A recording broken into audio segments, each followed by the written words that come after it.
मान्छेहरूलाई भगवानको नाम प्रति हिजो आज एलर्जी भए जस्तो बुझिन्छ। किनभने मान्छेहरू छोराछोरीको नाम भगवानको नामबाट राख्न छोडे। अघि अघि हाम्रो के थियो भने छोराको नाम राख्दा राम प्रसाद, कृष्ण प्रसाद, हरि प्रसाद, माधव प्रसाद, मुकुन्द प्रसाद, शिव प्रसाद यस्ता यस्ता भगवान नामको नाम राख्ने चलन थियो। छोरीको राधा, दुर्गा, सीता, रमा, लक्ष्मी, अम्बिका आदि आदि नाम राख्ने चलन थियो। परन्तु अचेल त मान्छे त्यसो राख्दैनन्। पप्पू, टप्पू, चप्पू, लप्पू, माइकल, फाइकल, डिना, फिना, निशा यस्ता यस्ता नाम राख्छन् मान्छेहरू। मान्छेलाई एलर्जी नै भएको हो कि किन भगवानको नाम राख्दैनन् अचम्म छ। एउटा अत्यन्तै पापी मान्छे मर्नासन्न अवस्थामा रहेछ। एकजना महात्मा आइपुग्नु भयो, मर्नै आँटेर रहेछ। एकपल्ट भगवानको नाम जसरी भए पनि बोल्न लगाइदिनु पर्यो भनेर महात्माले केही गरेर भगवानको नामले भनेको चुप्पा लाग्छ, ओठ बाँधेर बस्छ। भगवान नाम त लिँदैन। राम भन्नु, कृष्ण भन्नु, हरि भन्नु, नारायण भन्नु, ओठ बाँच्छ, बोल्दैन। महात्माले भन्नु के खान्छस् भन्नुभयो, मर्नासन्न भएको काँक्रो खान्छु भन्नु। हरियो खान्छस् कि पाकेको खान्छस् भन्नुभयो। हरियो खान्छु भन्यो भने हरिको नाम आयो। पाकेको भनेछ भने पार्वतीको नाम आयो भनेर भनेको एकछिन बोलेन। खस्रीको खान्छु। खस्रीको भनेको पाक्न आँटेको हुन्छ नि एउटा अलिअलि। भनेको मतलब पापीका मुखबाट भगवानको नाम कसै उच्चारण हुँदो रहन्छ। आजकल त्यस्तै भएको हो कि मान्छेहरू बिल्कुलै भगवानको नाम, छोराछोरीको नाम भगवानका नामबाट राख्दैनन्। यानी भानुभक्तले भने जस्तो गदाधर सोध्ने कि पत्नी अलक्षिणा के रहेछन्, नरक जाना खाँदै ली कुटुरी तयारी भइछन् भने जस्तै तल्लै बाटो जान नरकतिरै जान कुम्लो कुटुरी बोकेका हुन् कि मान्छेहरू। नत्र भने त छोराछोरीका नामका बहानाले पनि पो मान्छे अझ मिल तरे भने त्यस्तो कल्याण हुन्थ्यो। तर त्यसो गर्दैनन्। बडो अचम्म छ महाराज। म अगाडिको प्रसङ्ग यहाँ प्रस्तुत गर्दैछु। यहाँ प्रचेता गणहरूद्वारा दक्ष प्रजापति नामका पुत्र भए। चतुर्स्कन्धका पुत्र चाहिँ दक्ष चाहिँ ब्राह्मण थिए। यी क्षेत्रीय शरीरमा जन्म भयो उनको। यिनले हंस गुह्य स्तोत्रद्वारा भगवानको आराधना गरे। भगवानले दर्शन दिबक्ष्यो र विवाह गरेर सन्तान हुन्छन् भने ती दक्ष प्रजापतिले विवाह गरे, सन्तान भए। हरियस नामका प्रशस्त सन्तान भए। तपस्या गर्न भनेर नारायण सरोवरका निकटमा पुगे। देवर्षि नारदले भन्नुभयो एकै ठाउँमा धेरैजना शिष्य बनाउने पाइयो भनेर नारदजी टुप्लुका पुग्नुभयो। वहाँ नारदजीले भन्नुभयो हरियसहरूलाई, ए बाबु तिमीहरूले पृथ्वीको अन्त्य देखेका छौ भन्नुभयो। छैन गुरुजी। उत्तर पनि बग्ने दक्षिण पनि बग्ने नदीका देखेका छौ त? छैन। 25वटा चिले बनेको घर देखेका छौ? छैन। सबैलाई नचाउन सक्ने एउटी नारीलाई चिनेका छौ? नर्तकी? छैन। एउटा यस्तो गुफा छ जहाँ गए फर्किन सक्दैन, देखेका छौ? छैन। विचित्र भएको कथा भएको एउटा हंसलाई चिनेका छौ? छैन। विविध प्रश्न गर्नुभयो। उनीहरूले भन्न सकेनन्। यस विषयमा राम्रो गम्भीर विचार गर अनि सृष्टि गरौला। उनीहरूले भनेका थिए तपस्याको अन्तिममा सृष्टि गर्ने विचार छ, विवाह गर्ने विचार छ भनेका थिए। ती हरियसहरू बडो होनहार रहेछन्। उनीहरूले त गम्भीरपूर्वक विचार गरे। नारदजी गएपछि पृथ्वीको अन्त्य भनेको कहाँ हो भन्दा त मोक्षलाई भनेको रहेछ। यो पृथ्वीबाट अन्तिमपल्ट विदाई हुनुलाई नै पृथ्वीको अन्तिम भनेको रहेछ। यहाँ अन्तिम विदाई भए त भागवत धामै जाइन्छ। उत्तर बग्ने दक्षिण बग्ने नदी भनेको त जन्म मरण छ। उत्तर भनेको ब्रह्मलोक, भूरलोक, भरलोक, स्वर्गलोक, मरलोक, तपलोक, सत्यलोक जान्छ जीवात्मा। अनि दक्षिण भनेको अतल, पितल, सुतल, तल, रसतल, महातल, पातालतिर पुग्छ, नरकसम्म पुग्छ जीवात्मा। त्यस्तो पो रहेछ। 25वटा चिले बनेको घर भनेको यही शरीर रहेछ। 5 ज्ञानेन्द्रिय, 5 कर्मेन्द्रिय, 5 तन्मात्रा, 5 महाभूत 20 भए, मन बुद्धि चित्त अहंकार 24 भए, एउटा सूत्रले 25 भए। यसले भनेको शरीर नै घर रहेछ। विचित्र कथा भएको हंस भनेको परमात्मा हुँदो रहेछ। संसारलाई नचाउने नारी भनेकी भावनकी माया रहेछन्। त्यसो हुनाले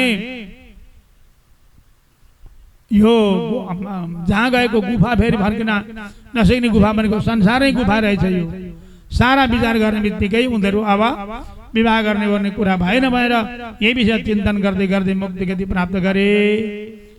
दक्ष प्रजापतिले ब्रह्माजीले गएर पोल्लाए, तपाईँका पुत्र नारदले यस्तो यस्तो गरो, मेरो छोरालाई त विरक्त बाबाजी बनाइदियो भनेपछि नारद यस्तै छ अरू सृष्टि गर भन्नुभयो। अरू प्रशस्त पुत्र सृष्टि गरे, उनको नाम सबलाश्व राखे। ती सबलाश्व पुत्रहरू पनि आफ्ना दाजु झैँ तपस्या गर्न भएर नारायण सरोवरका निकटमा गए। नारदजी त्यहाँ पनि आउनुभयो। नारदजीले ती हरियसोलाई सोधे जस्तै सबलाश्वलाई पनि प्रश्न गर्नु बाबु हो भनेर सोध्नुभयो। उनीहरूले पनि उत्तर विचार गर्दा उनीहरू मोक्ष गति पाए। दक्ष प्रजापति त कस्तो रिसाए भने यो नारदले देखिसकेन मेरा छोरा त सबै जोगी बनाउँदै पठाउँदै गरो, त्यसलाई भेट्यो भने चाख्ला कि भन्ठाने थिए।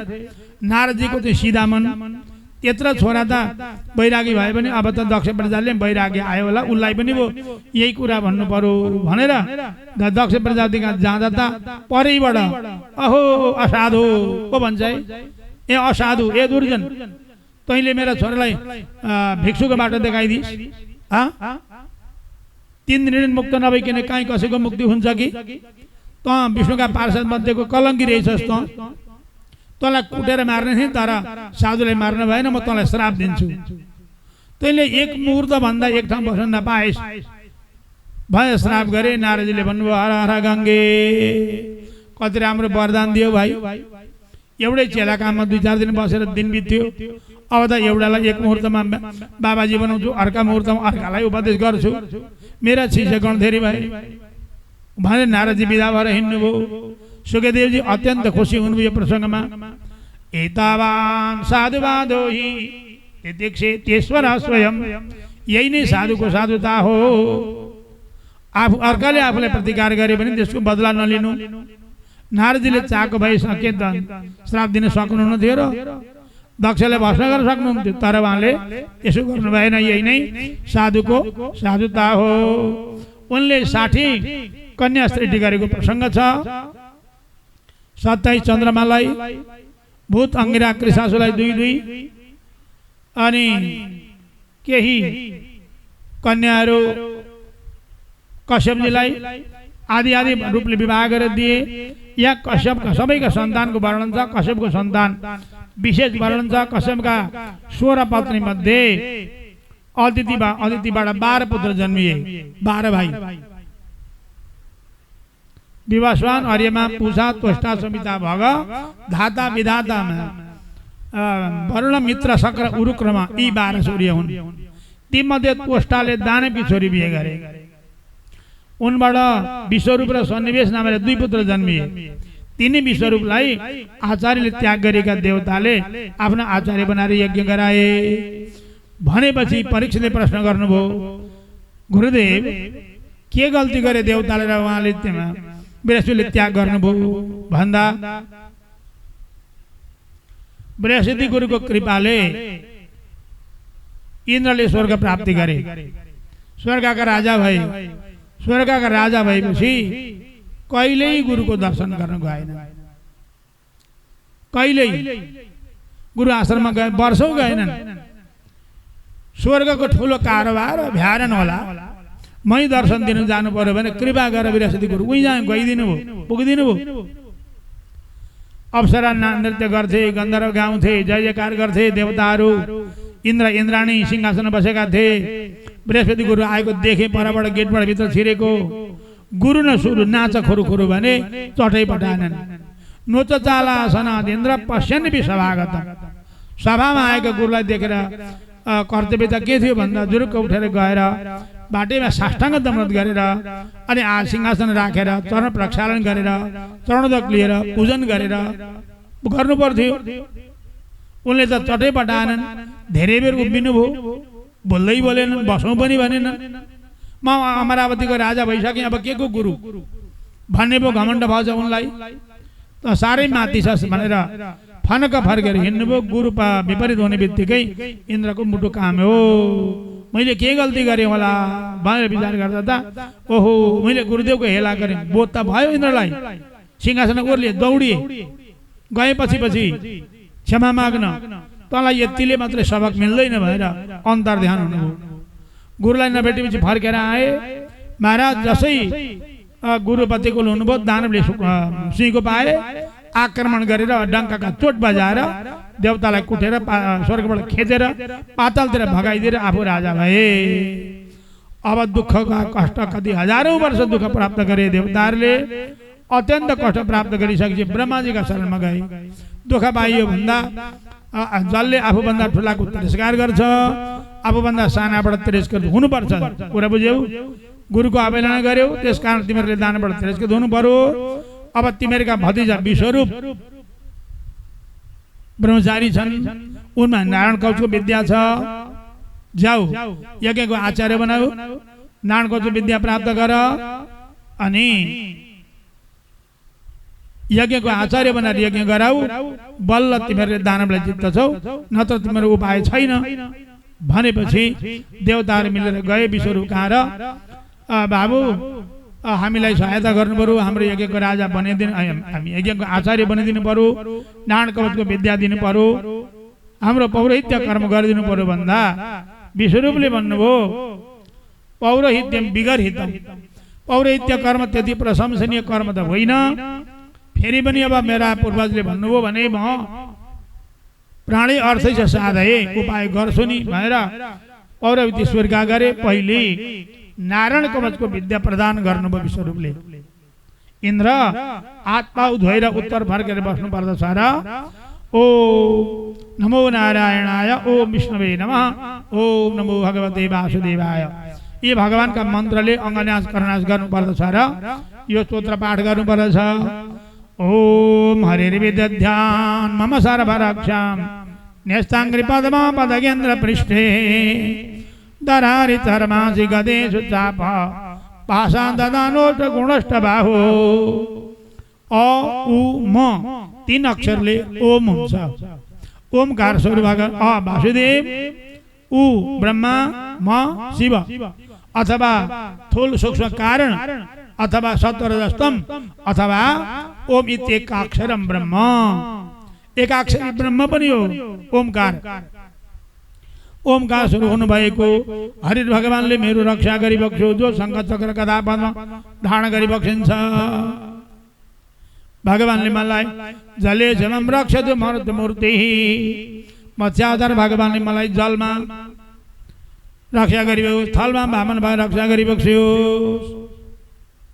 भगवान रामले वनमा रक्षा गरिबक्स्यो, पाखण्ड धर्मदेखि मलाई नारायण भगवानले रक्षा गरिबक्स्यो। दत्तात्रेय भगवानले कुयोगदेखि रक्षा गरिबक्स्यो। यसै गरी महाराज कर्मका बन्धनदेखि कपिल देवले, सनत कुमारजीले काम वासनादेखि रक्षा गरिबक्स्यो। मलाई देवताको हेलनादेखि हयग्रीव भगवानले, देवर्षि नारदले भगवानको उपासना भन्दा इतर उपासनाबाट रक्षा गरिबक्स्यो। हरिय भगवानले मलाई नरकबाट रक्षा गरिबक्स्यो। धन्वन्तरी भगवानले मलाई अपथ्य भोजन रक्षा गरिबक्स्यो। ऋषिमती भगवानले मलाई सुख दुःख द्वन्द्व रक्षा गरिबक्स्यो। यज्ञ भगवानले मलाई लोक निन्दाबाट बचाइबक्स्यो। र दैवायन भगवान प्रबोधात्, वेदव्यास भगवानले मलाई अज्ञानबाट पाखण्ड मतबाट बुद्ध भगवानले, लडाइँ झगडादेखि कल्की भगवानले मेरो रक्षा गरिबक्स्यो। मलाई केशव भगवानले बिहान, गोविन्द भगवानले बेलुका, नारायण भगवानले उज्यालो हुने भन्दा पहिले पहिले, मध्याह्न कालमा विष्णु भगवानले, सूर्य अपराह्न काल घाम ढल्किसकेपछि 2-3 बजेतिर मध्वरी भगवानले रक्षा गरिबक्स्यो। सायंकालमा मलाई माधव भगवान रक्षा गरिबक्स्यो। सन्ध्या परिसकेपछि ऋषिकेश भगवानले, मध्यरातमा मलाई भगवान पद्मनाभ भगवानले, श्रीवत्स तिनधारे भगवानले मलाई अत्यन्त प्रातःकाल रक्षा गरिबक्स्यो। जनार्दन भगवानले मलाई रक्षा गरिबक्स्यो। र बिहान बेलुकाको सन्ध्यामा दामोदर भगवान रक्षा गरिबक्स्यो।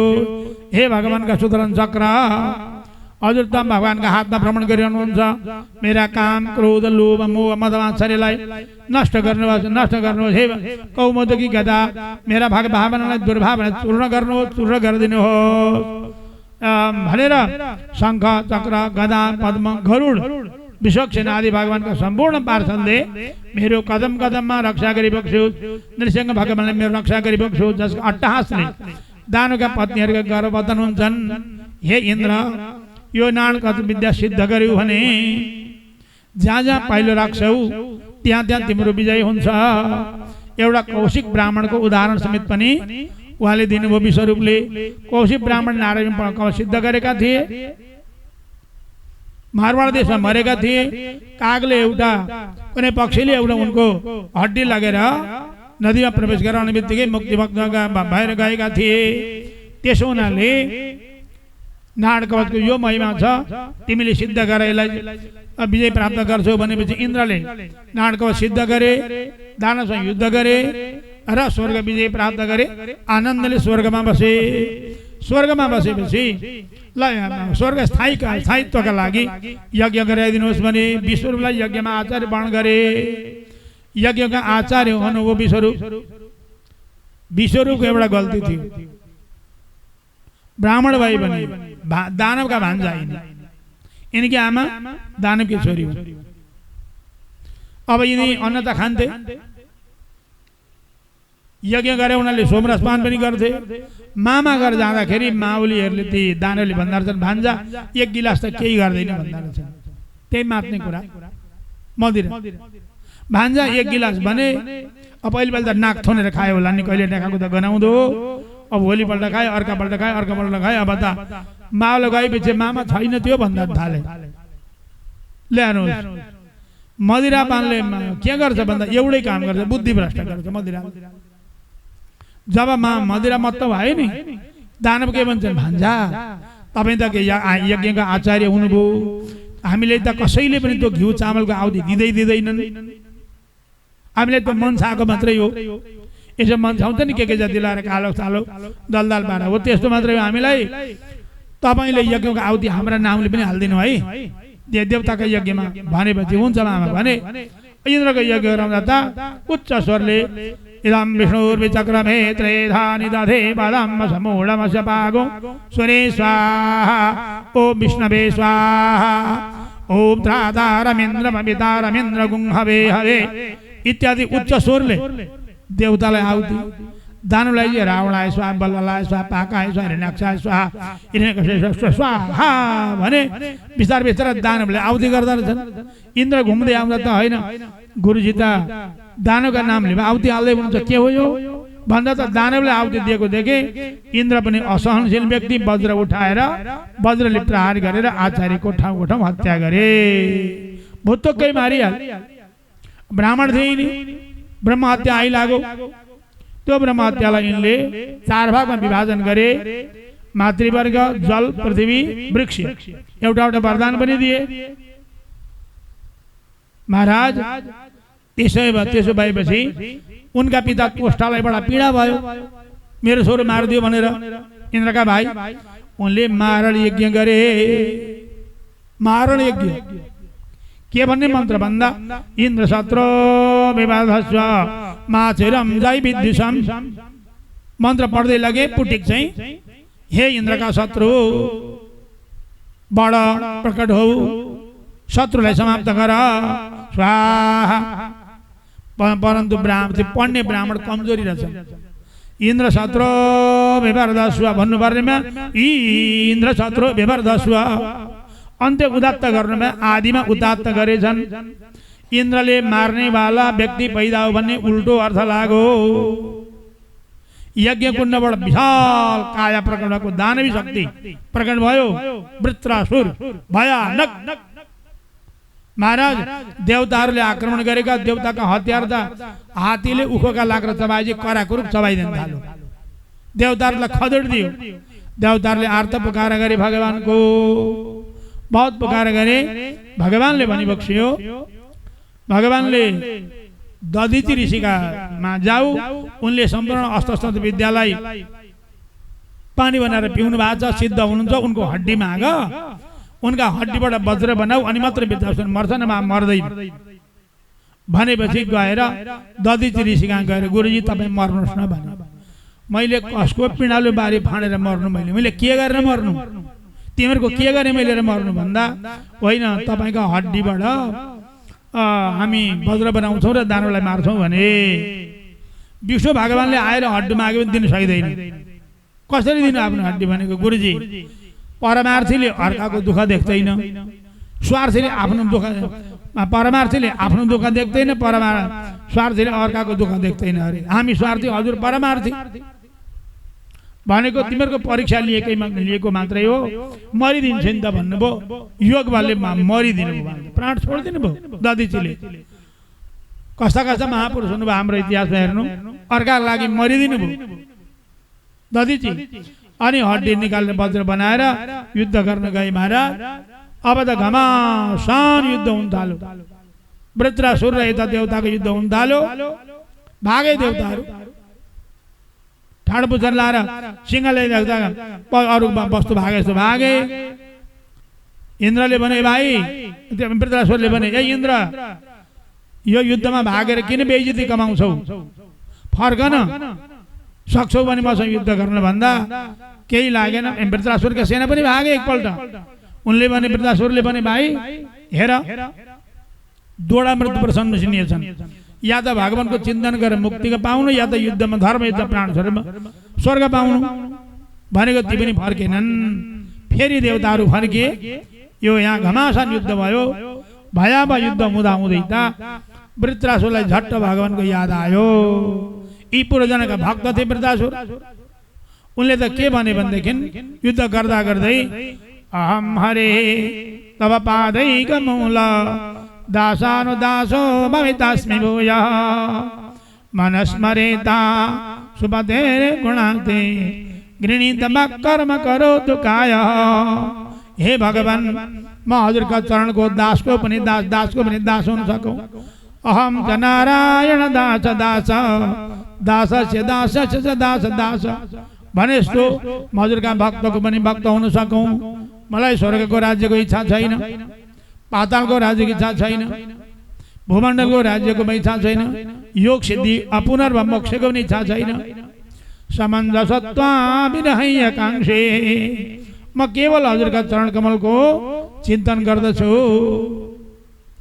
अजात एक पक्ष्या इव मातरम खगा स्तन्यम यदा बच्चतरा सुधारता प्रिय विशुद्धम विषाणा मनोरविन्दाक्ष दीक्षते त्वाम्। हे भगवान, चराका बच्चा डिम्बाबाट निक्लिएका आँखा उग्रिया हुँदैनन्, पखेटा आएका हुँदैनन्। मेरा माउले कतिखेर चारो ल्याइदिएला भनेर आम्बो बाउँदै बन्द गर्दै गर्छन्। माउप्रति कति आसक्ति होला ती बच्चाको। हजुरका चरणप्रति मेरो त्यस्तै आसक्ति भइरहोस्। भर्खर ब्यागी गाई वनमा चर्न जान्छन्, घरमा आएको बाछाले न अर्काको दुध खान्छ, न घाँस खान्छ, न खोले खान्छ। केवल आमाको बाटो हेर्दै आमा आमा भनेर कराइरहन्छ। बाछाको आसक्ति माउप्रति जस्तो हुन्छ, त्यस्तै हजुरका चरणप्रति मेरो आसक्ति पनि रहोस्। अथवा यी दृष्टान्त पनि अपूर्ण छन्, किनभने चराको बच्चा हुर्किएपछि माउलाई छोड्छ। गाईले पनि गाईको बाछो ठुलो भएपछि माउलाई छोडेर जान्छ। प्रियम प्रियेवा विशुद्धम विषाणा, पतिव्रता नारीले पतिको अनुराग पाएका दिनदेखि, सम्बन्ध भएदेखि आजीवन गङ्गाजीको रूप धारण गरेर शुक्ल वस्त्र भएर आजीवन उनको मङ्गलको कामना गर्दै, मोक्षको कामना गर्दै, सत्कर्म गरेर उनकी पत्नी रहन्छन् आजीवन उनकै धर्ममा। त्यस्तै म पनि हजुरको यानी संयोग र वियोगमा कुनै अवस्थामा पनि मैले हजुरलाई नबोलौँ। म बहुत तमा श्लोक जनेषु सख्यम संसार चक्रे भ्रमत स्वकर्मभि त्वन्मायात्मात्मजदारगे स्वशक्त चित्त शरणाथ भूयात्। हे भगवान, मेरा अझै कति संसारमा जन्म हुन बाँकी होलान् कर्महरू। मलाई बाख्राको पाठो बनाए पनि भक्तका घरको बनाइदिनु होला, गाईको बाछो बनाए पनि भक्तका घरको बनाइदिनु होला। किरै भए पनि बरु कमिलै भए पनि भक्तका घरको बनाइदिनु होला। किनभने भक्तका घरमा हरेक जे पदार्थ बन्दछ भगवानलाई भोग लाग्दछ, भगवानको प्रसादी हुन्छ। कमिलाले पनि प्रसादी पाउँछ, झिँगाले पनि प्रसादी पाउँछ, गाईले पनि गम्मा खालाकुल भाँडाको प्रसादी पाउँछ, सबै प्राप्त गर्छ। यदि अर्थकै पाकेको रहेछ भने उसले के प्राप्त गर्छ? जे पाकेको त्यो प्राप्त गर्छ। त्यसो हुनाले मलाई भक्तकै घरको पशु कीट पतंग बनाइदिए पनि श्री सम्प्रदायमा एकजना आचार्य हुनुभयो, यमुनाचार्य महोदय, उहाँले भन्नुभएको छ तपदास्य सुखैक सङ्गिनाम भवने स्वस्वमे गीत जन्ममे इतरा वसते मास्मभो अभिमे ब्रह्म चतुर्मुखात्मनः। हे भगवान, तपदास्य सुखैक सङ्गिनाम, हजुरका भक्तका घरमा मलाई बरु किरो कमिलो बनाए पनि भक्तका घरकै बनाइदिनु होला। भक्तले भगवानको प्रसादी ग्रहण गरेर चुस्न जाँदा हुँदै उनका मुखबाट प्रकटको उच्छिष्ट प्रसादी नालीमा पुग्छ र म किरो भएर पनि त्यो ग्रहण गर्न सक्छु। भक्तिले शहीद भएको, भक्तिले रहित भएको मलाई ब्रह्मा पद पनि चाहिँदैन, चाहिँदैन मलाई। किन त मेरो चरणमा त्यस्तो आसक्ति पनि बक्सेला। तब अमृत सेन्धिनी पाद पङ्कजे निवेशितात्मा कतमन्य दिच्छति स्थितेर बिन्दे मकरन्द निर्भरे मधुव्रतो नेक्षुरकमि वीक्षते। भगवान भमराले कमलका फूलको स्वाल भेको भमराले कहिले काँसाका फुलमा गएर बस्छ त? काँसाको फुल त 2 हात लामो हुन्छ नि, काँसाको फुलमा रस हुँदैन। भमराले त कमलको फुलको रस पाइसकेको छ। त्यस्तै हजुरका युगल चरण कमलको अनुराग पाएको म किन अरूको उपासना गर्छु र हजुरकै उपासना गर्छु नि? यदि मैले कृपा गरिनँ भने के गर्छस् भनी बक्सेला। रुषासिन निरस्तो विशिष्ट नन्धयो न जात मातु चरणौ जियासति। भगवान आमाले 2 थप्पड दिएर दुध खाने बच्चालाई पर पछारे पनि रुँदै रुँदै बालक आमाकै काखमा आउँछ, बाबुका काखमा जाँदैन। किनभने आमाकै काखमा गए अमृत पान गर्न पाइन्छ भन्ने उसलाई विश्वास छ। हजुरले कृपा गरिबक्स्यो नगरिबक्स्यो, हजुर कृपा गरिबक्सिन्छ। मलाई निश्चित थाहा छ, मलाई निश्चित थाहा छ प्रभु, म हजुरका चरणबाट बाहिर जाँदै जान्न। मैले कृपा गर्दै गरिनँ भने के गर्छस् भनी बक्सेला। अभूतपूर्वं मम भावि किं वा सर्वं सहे मे सहजमि दुःखं किन्तु त्वदग्रे शरणागतानां पराभवो नातनते निरूपः। हे भगवान, मेरो हजुरको नाम हो पतित पावन। म पतित हुँ, म पतित जीवात्मा हुँ, हजुर पतित पावन हो। यदि मेरो शरणमा आउने काम हो, शरणागत काम हो, मेरो म शरणागत भएँ, हजुरको भजन गर्न मैले सुरु गरेँ। अब हजुरले मेरो उद्धार गरिबक्सेन, मेरो कल्याण गरिबक्सेन भने हजुरको नामै बट्टा लाग्छ नि। हजुरको पतित पावन नाम सार्थक हुँदैन नि। आफ्नो नाम सार्थक गर्न पनि मेरो उद्धार गरिबक्सियो। नमृषा परमार्थमेव मे, नमृषा परमार्थमेव मे शृणु विज्ञापनमेकमग्रथ यदि मेन दैष्यसे ततो दयनीयस्तव नाथ दुर्लभ। भगवान,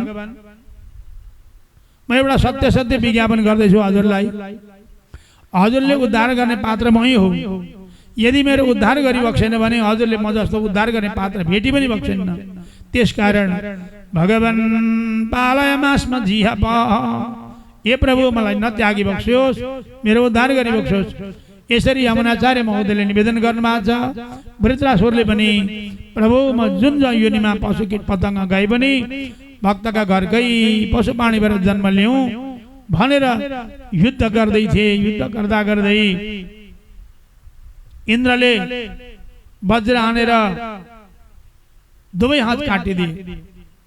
वृत्रासुरका 2 पाउले दौडे, 2टै पाउ काटिदिए। घस्रिँदै गएर ऐरावत हातैसे इन्द्रलाई खप्पै निले वृत्रासुरले सिंगै।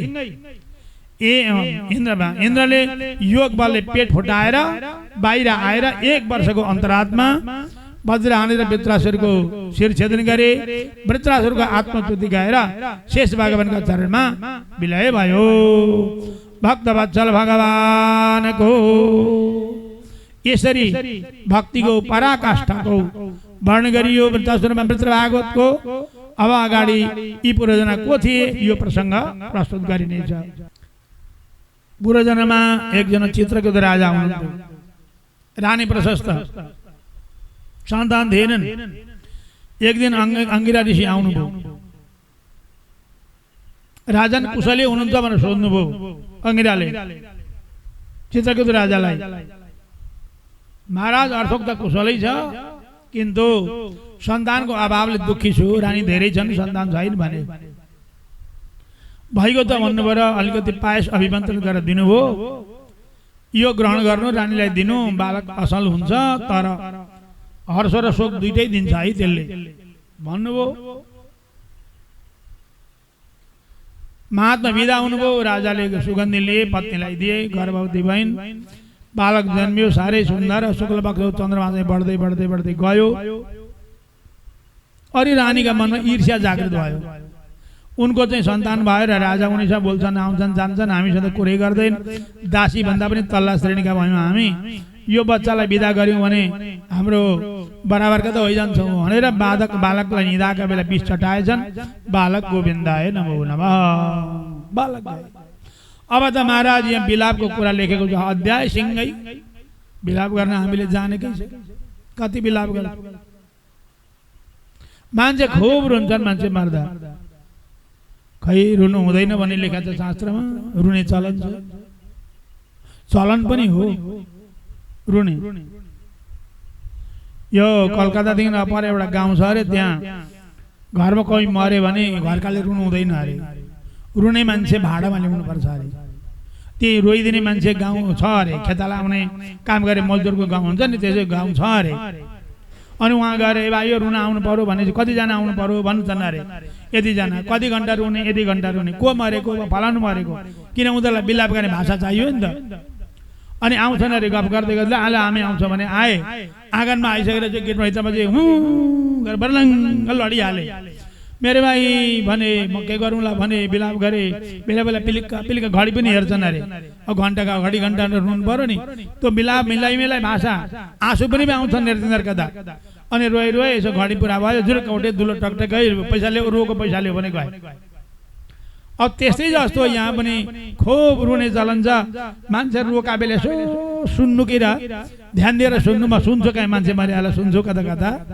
के भन, तपाईँले पुण्य कर्म गर्नुभएको थिएन, नरक जानुहुन्छ कि, दान पनि केही गर्नुभएको थिएन, भक्त हुनु थियो, तपाईँको आज खराब थियो भन्लान् कि भन्नु कि भन्दैनन्। म के गरौँला नि, अब कसरी गरी खाउँला, मेरो के गति हुने भयो भनेर भन्नुहुन्छ।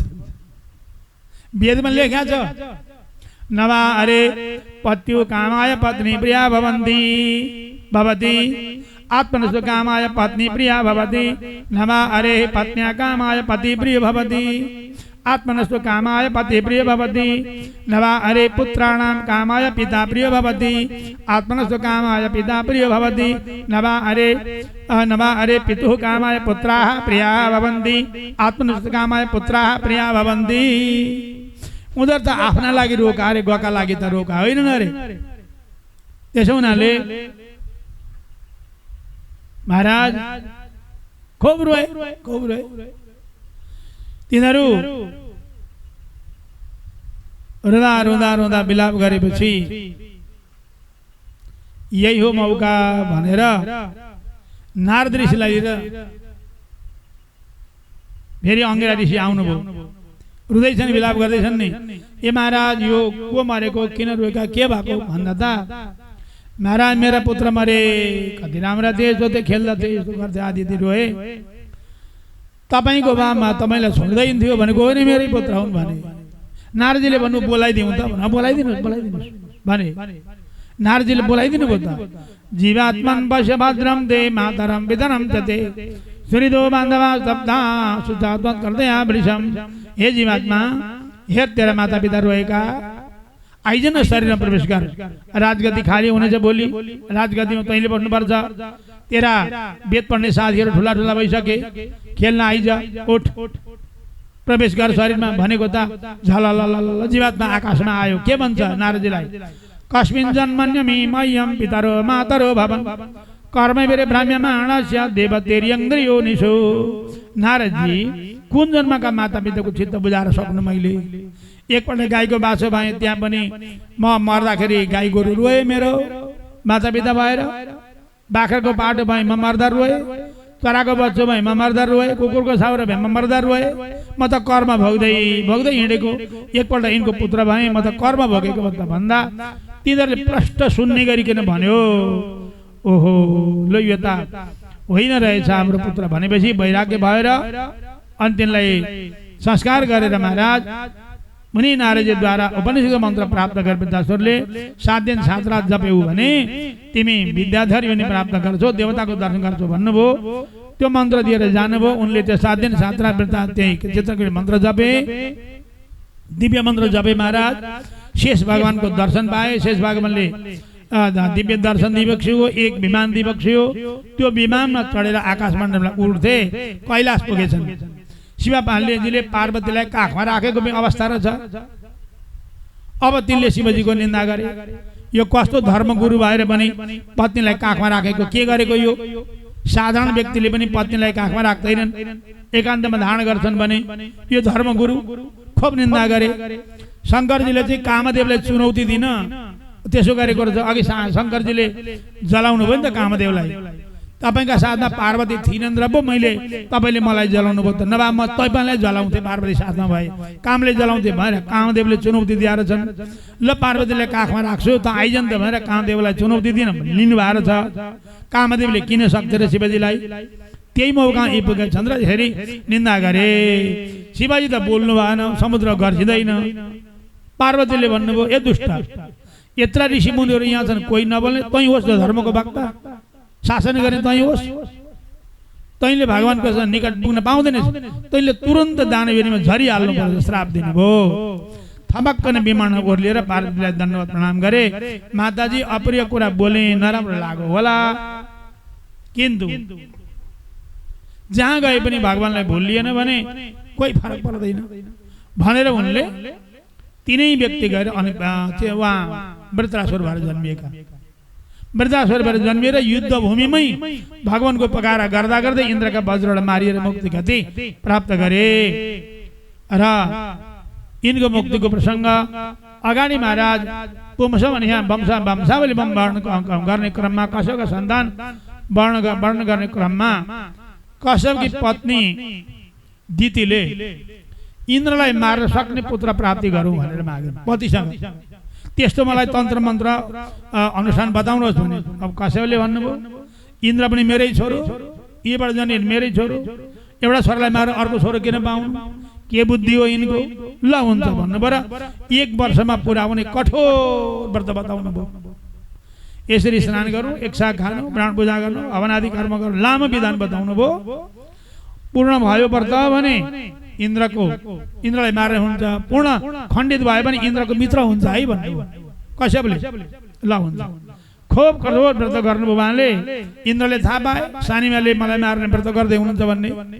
एउटा सानो 8-10 वर्षको बालक भएर आएर, माताजी मेरा कोही पनि छैन, मलाई नोकर राख्नुहोस् न भने इन्द्रले। हुन्छ बाबु, व्रत गरेको छु, आइजन् त बस्नु नि। अन्त भाँडा मान्ने, लुगा धुने, चाकर गर्ने, चुल्लो लाउने आदि आदि गर्न लागे। कहिले कमजोरी हुन्छ र सानीमाका भित्रका पेटको भाइले खत्तम गरौँ भनेर इन्द्र मौका हेरेका थिए। वर्ष दिन पुग्ने लागेको थियो। एक दिन हात गोडा बनाउँदै भोजन गरेर गर्दा गर्दै झपझप निदाउनु भएको छ, जुठाइ गरेर खोप्लको सुत्नु भएको छ। जुठै सुतेपछि शक्ति क्षीण भइगयो। श्वासबाट इन्द्र पेटमा पुगेर आफ्ना वज्रले त्यो बालकलाई 2 टुक्रा बनाए। दाजु किन मलाई मारेको भने त्यो दुईटैमा छु। 7वटा टुक्रा बनाए। होइन हामीलाई किन यसो गरेको दाजु, नमार्नुहोस् भनेको एउटाको 7वटा दरले 49वटा टुक्रा बनाए। 49वटा बालक भएर दाजु हामीलाई नमार्नुहोस् भनेपछि अनि सट्ट इन्द्र पनि बाहिर प्रकट भए, ती बच्चा पनि सरक सरक सर बाहिर प्रकट भए। दिदीले देखेन् राम 50वटा बालक। इन्द्रले त आफ्नै रूप लिए नि। या इन्द्र के अचम्म हो, यो 49वटा बालक देख्छु भन्दा, माताजी तपाईको कुकृत्य मैले बुझेर पेटमा गएर मैले तपाईँका बालकलाई 49 टुक्रा बनाएँ। तर भगवानको भक्ति गरेको जुन पोषण व्रतको फल अत्यन्त उत्कृष्ट हुँदो रहेछ। हेर्नुहोस् त 49 टुक्रा गराउँदा पनि मरेनन्। तर पिताजीको वचन अनुसार व्रत खण्डित भयो भने इन्द्रका मित्र हुन्छन् भन्थे। मेरा मित्र भाइ है भयो थबक्कन लिएर गए इन्द्रले। तिनै 49 भाइ। 49 जना मध्ये 2-4 जना आउँदा कहिलेकाहीँ यहाँ मान्छेका घरका साना साना दिवाल लडाउँछन्, रुख भाँच्दछन्, बिजुलीका खम्बा लडाउँछन्। अन्तिम प्रलयमा त 49 भाइ आउन्। के गर्छन् घर पनि लडाउँदा हुन्। तिनै 49 भाइ हुन्। त्यो पोषण व्रतको विधान कसरी हो भनेर प्रश्न गर्दा स्वाभाविकले प्रश्न गर्दा सुखदेव स्वामीले यो विधानले गर्नुपर्छ भने सारा विधि विधान बधाएका प्रसङ्गले पोषण व्रतका प्रसङ्गले षष्ठ स्कन्धका प्रसङ्गहरू पूर्ण भए। अस्तु गोविन्द भगवानको एक पल हरि नाम ल्यौ।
Hare